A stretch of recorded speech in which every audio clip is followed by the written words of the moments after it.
अस्सलाम वालेकुम फ्रेंड्स, कैसे हैं आप सब लोग। उम्मीद करता हूँ आप सब लोग खैरियत से होंगे। मैं आपका दोस्त फरीद राजा एक बार फिर सच्चे किस्से के साथ हाजिर हूँ। दोस्तों, आज का जो हमारा टॉपिक है, थोड़ा सा उससे पहले कुछ बयान करूँ।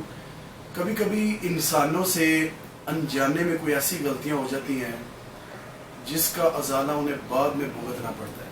आज की स्टोरी भी कुछ ऐसे ही है कि किसी की गलती की वजह से उसकी नस्लों को भी उसका नुकसान भुगतना पड़ा।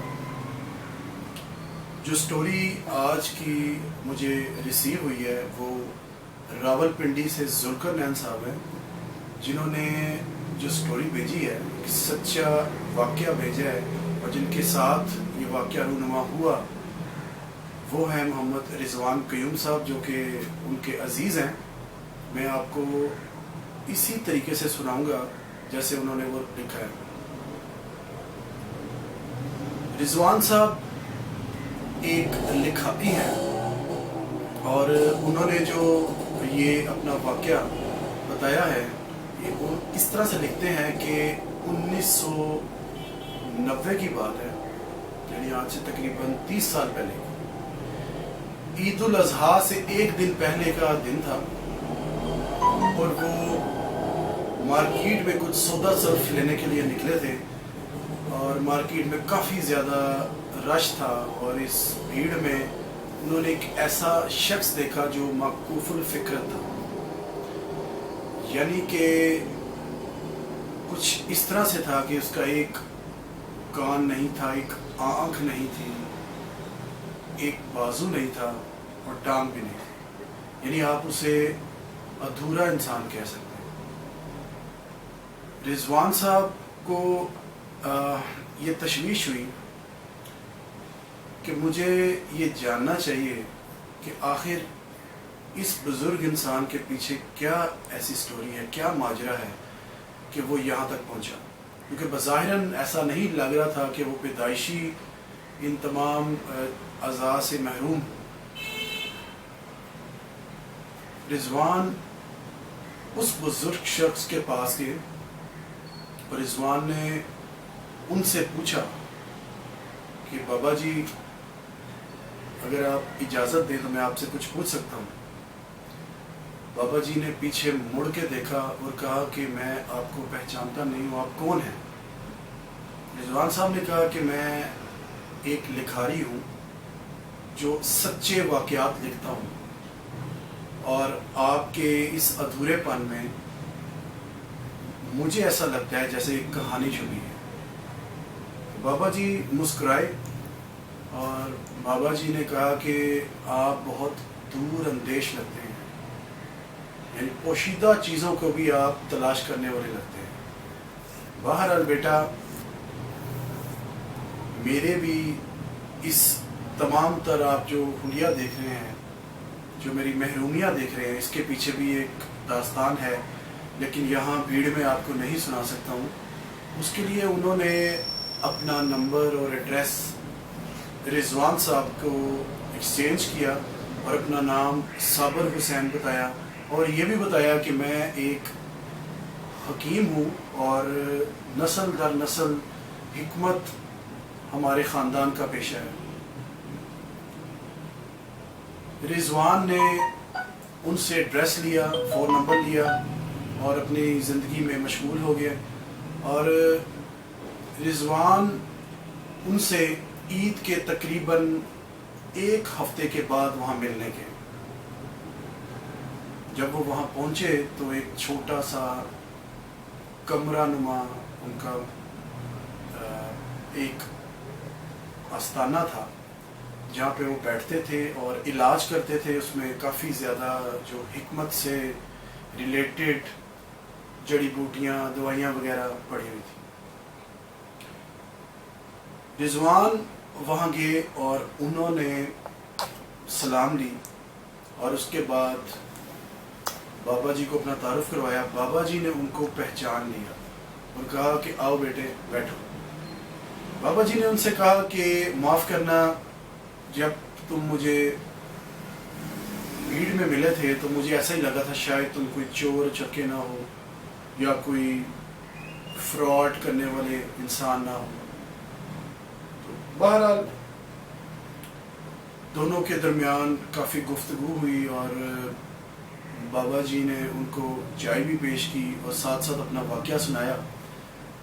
बाबा जी ने कहा कि बेटा, मैं 1941 में पैदा हुआ था और उन्होंने अपने गांव का भी नाम बताया पर इस वक्त मेरे जहन में नहीं है। और मेरे पैदा होने से पहले मेरे वालिद साहब के घर 2 जुड़वा बेटियां पैदा हुई थी। वालिद साहब को औलाद नरीना का बहुत ज़्यादा ख्वाहिश थी। उसके लिए कोई भी उन्होंने आस्ताना, कोई भी दरबार, कोई भी ऐसी जगह नहीं छोड़ी जहाँ से उन्होंने मन्नत ना मांगी और दुआएं ना करवाई। आखिर मैं उनके घर में पैदा हुआ। ये सुनाते सुनाते बाबा जी की आंखें नम हो गई। उन्होंने कहा कि बेटा, जैसे मैं अब दिखता हूँ मैं वैसे नहीं था। मेरे तमाम अज़ा पूरे थे, मेरे में कोई भी महरूमी नहीं थी। मेरे वालिद साहब और तमाम फैमिली बहुत खुश हुए और बहुत खुशियाँ मनाई गई कि आखिर बेटा पैदा हुआ है। जब मैं 6 माह का था तो एक दिन अपनी माँ की गोद में था कि मेरी उंगली कट के नीचे गिर पड़ी, यानी उंगली मेरी ज़ाहिरन टूट के नीचे गिरी।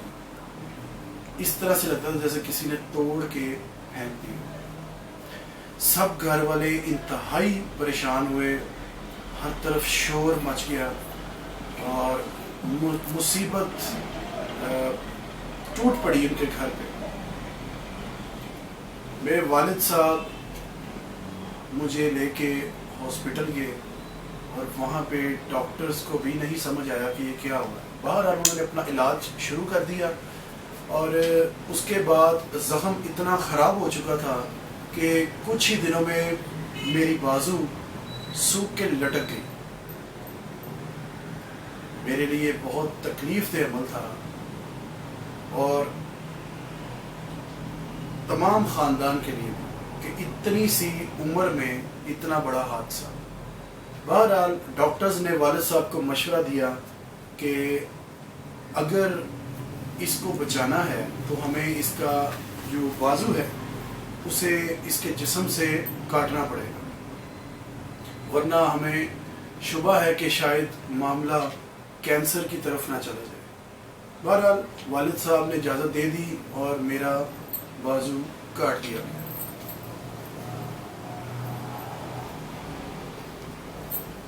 जब मैं 3 साल का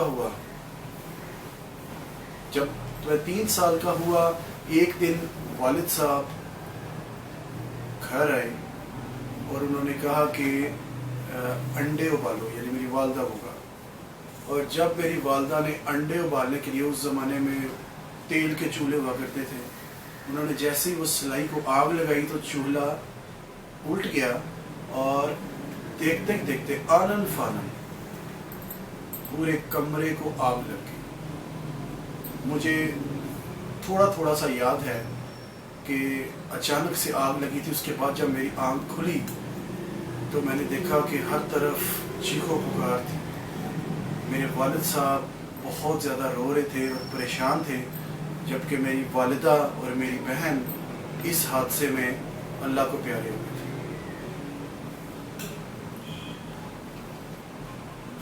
मेरे साथ उस वक्त ये हुआ कि मेरा एक कान भी काटना पड़ा क्योंकि वो बुरी तरह झुलस गया था, और उसके अलावा मेरी एक आंख भी ज़ाया हो चुकी थी, दाईं आंख, जो कि बुरी तरह से झुलस गई थी। यानी अब मेरे पास एक आंख थी, एक बाजू था और एक ही कान था। बहरहाल वक्त गुजरता गया, मैं इसी तरह महरूमियों के साथ जिंदा रहा। मेरे मोहल्ले में, मेरे गांव में लोग मुझे कान काटा कहते थे। शुरू में तो मुझे बहुत ज़्यादा अजियत होती थी, लेकिन वक्त के साथ साथ मैंने भी इस पे समझौता कर लिया। जब मैं 9 साल का हुआ, एक दिन वालिद साहब अपने मकतब में बैठे हुए थे कि अचानक उनको एक दौरा सा पड़ा। उसमें उनके मुंह से झाग निकलने लगी और मुंह से कुत्तों की तरह आवाज़ें निकलने लगी। मैं बहुत परेशान हुआ कि ये क्या माजरा है, और उसके बाद वो ज़मीन पे गिर के तड़पने लगे। मैं फ़ौरन उठा, मैं भागा और साथ वाले जो पड़ोसी थे जिन्हें लाला कहते थे, मैं लाला के घर गया और उनका दरवाज़ा खटखटाया, उन्हें बुलाया और उन्हें सारा माजरा सुनाया। वो भाग के आए, उन्होंने वालिद साहब को देखा। उस वक्त वो किसी से बात कर रहे थे और जिस तरह इल्तिजा कर रहे हैं, और उनके जो अल्फाज थे वो ये थे कि खुदा के लिए मेरे ख़ानदान को बख्श दो, खुदा के लिए मेरे ख़ानदान को बख्श दो, हमसे गलती हो गई, हमने ये जानबूझ के नहीं किया। जो लाला थे, जो साथ वाले पड़ोसी, उन्होंने उनके मुंह पे छींटे मारे। जब वो थोड़े होश में आए तो उनसे पूछा कि आखिर ये क्या माजरा है।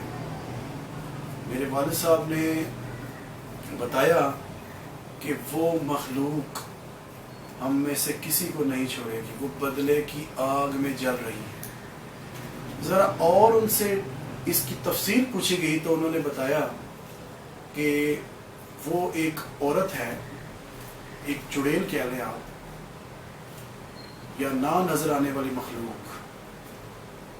वो मुझसे मुखातिब होती है और मुझे कहती है कि तुमने मुझे वक्त से पहले इस जहान से रुखसत कर दिया, यानी मुझे टीबी नहीं थी और तुमने मुझे हड्डियों की टीबी का इलाज किया और मुझे गलत दवा दी, जिसकी वजह से मैं बहुत पहले फौत हो गई। यानी मुझे अभी अपने खालिक हकीकी से नहीं मिलना था और तुम्हारी दवाइयों ने मुझे मिलवा दिया। उसका बज़ाहिरन कहना ऐसे था। और उसने कहा कि वो चुड़ैल अब ये कहती है कि मैं तुम्हें और तुम्हारे ख़ानदान और तुम्हारे बच्चों से ऐसा इंतकाम लूँगी कि दुनिया इसे देखेगी और उन्हें इबरत का निशान बनाएगी। और इससे पहले भी हमारे घर में जो मुसीबतें टूटी हैं, इसकी ज़िम्मेदार भी वही है। उसने बताया कि मेरी शादी होने वाली थी, लेकिन तुम्हारे इस गलत इलाज की वजह से मुझे इस दुनिया से रुखसत होना पड़ा, और मेरी जो रूह है वो अभी भी भटक रही है, आलम अरवाह में अभी तक नहीं पहुंची, और मैं तुम लोगों को नहीं छोड़ूंगी। तुम्हारे बेटे साबर को ऐसी अजियतें दूंगी और दे रही हूँ कि तुम कभी भी देख नहीं पाओगे। ये वो उस वक्त तक के वाक़यात थे कि जब तक वालिद साहब जिंदा रहे। उसके बाद 1953 में, जबकि वालिद साहब भी फौत हो चुके थे, मैं एक जनाजे में शरीक था और जनाजा पढ़ के वापस पलट रहा था घर को कि अचानक एक खुली हुई कब्र में न जाने किस तरह मैं गिर गया, और मुझे इस तरह से लगा कि जैसे किसी ना नजर आने वाली ताकत ने मेरी टांग को जोर से झटका दिया। मैं आपको वो कैफियत नहीं बता सकता जो उस वक्त मेरे साथ बीत रही थी, और मुझे 2 वसीली आंखें उस वक्त नजर आईं और एक हंसता हुआ हल्का सा एक चेहरा नजर आया, शायद वो उसी का हो, और वो आवाज़ ये थी कि अभी मेरी आग ठंडी नहीं, अभी मैं तुम्हारे साथ और बहुत कुछ करूँगी। बहरहाल उस सारे वाक़ये के बाद मेरी जो एक टांग थी वो भी ज़ाया हो गई। आज ना मेरे पास टांग है, ना एक बाजू है, ना एक आंख है, और ना ही एक कान। बेटा, हमारा जो ख़ानदानी पेशा था वो हिकमत है और मैं यही कर रहा हूँ। रिजवान साहब ने उनसे सवाल पूछा कि बाबा जी आप यही काम क्यों कर रहे हैं? उन्होंने कहा कि बेटा मैं इस हालत में, इस महरूमियों के साथ और क्या काम कर भी सकता हूँ। जाहिर है मुझे अपनी बहन का और अपना पेट भी पालना है। उन्होंने कहा कि बेटा कभी कभी किसी और का करना किसी और को भरना पड़ता है। इसी तरह मेरे वालिद साहब की गलत दवाई की वजह से, जो कि उन्होंने मुझे बाद में बताया कि मेरे पास हज़ारों मरीज़ आते हैं, मुझे याद करने पे भी याद नहीं आया कि मैंने किस औरत को गलत दवाई दी थी या इस तरह से हुआ था। बाबा जी की आंखें नम थीं और उन्होंने सर झुका लिया और ये कहा कि बेटा कोई एक करता है और उसकी नस्लें भी आगे तक भुगतती हैं। दोस्तों इस सारे वाक़े से हम यही नतीजा अख़ज़ करते हैं कि कभी कभी इंसान की ऐसी गलतियां जो वो अनजाने में करता है, ज़ाहिर है उसके वालिद साहब ने जानबूझ के नहीं किया होगा, लेकिन उसका अजाला आने वाली नस्लों को भी भुगतना पड़ता है। और यही साबर साहब के साथ भी हो। दुआ करते हैं कि अल्लाह पाक हम सबको महफूज रखे इस तरह की आफात से। और ये एक सच्चा किस्सा था और इसे सुन के मैं ख़ुद भी बहुत हैरत ज़दा हुआ कि किस तरह ना नज़र आने वाली मखलूक़ात इंसानों से बदले भी लिया करती हैं। दोस्तों आपसे हमेशा की तरह रिक्वेस्ट है कि आप मेरे चैनल को सब्सक्राइब करें, वीडियोस को लाइक करें और अगर आपको अच्छी लगती हैं तो इसे अपने दोस्तों के साथ, अपने फेसबुक, सोशल मीडिया जहाँ पे भी आप एक्टिव हैं वहाँ पे भी आप शेयर कीजिए। और इंशाल्लाह इसी तरह सच्चे वाक़यात को एक वीडियो की शक्ल देके आपके साथ शेयर करता रहूँ। और मेरे ईमेल एड्रेस पे भी आप लोग अपने किस्से शेयर कर सकते हैं जिस तरह के ज़ुल्करनैन साहब ने किया। इंशाअल्लाह नेक्स्ट टाइम इससे भी अच्छा किस्सा लेके आपकी खिदमत में हाजिर हूँगा। अपना ख्याल रखिएगा। अल्लाह हाफ़िज़।